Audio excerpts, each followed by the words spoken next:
Un homme gifle sa femme au visage simplement parce qu'elle a oublié de le raser. Allongé, il continue de l'insulter, indifférent à la haine dans ses yeux. Elle a pris sa décision. Mais, au moment où la lame touche son cou, une femme nommée Shug apparaît et l'arrête. Le mari ne peut que fixer sa femme, incrédule. Shug est la maîtresse du mari, et après avoir emménagé avec eux, la vie de Sully commence à changer.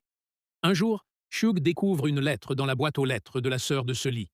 C'est alors seulement que Sully apprend que sa sœur n'est pas morte, comme on le lui avait dit. Son mari lui cachait toutes les lettres qu'elle envoyait.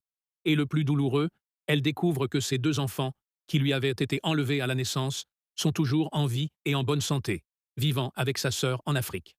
Pendant que le mari est absent, les deux femmes fouillent la maison de fond en comble et trouvent toutes les lettres cachées pour la première fois depuis des années. Recevoir enfin des nouvelles de ses proches redonne à Sully le goût de vivre.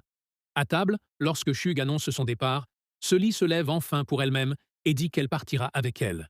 Son mari rit, se moquant de son audace, mais il n'aurait jamais imaginé que la femme qu'il avait maltraitée toute sa vie finirait par lui dévoiler ce qu'elle avait sur le cœur. Elle l'accuse de toutes les horreurs qu'il a commises. Cette explosion enflamme le cœur des autres femmes présentes à la table.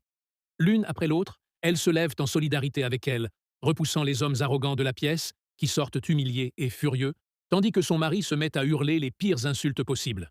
Mais Sully lui fait face, calmement. Tant que tu ne me respectes pas, tout ce que tu entreprendras échouera.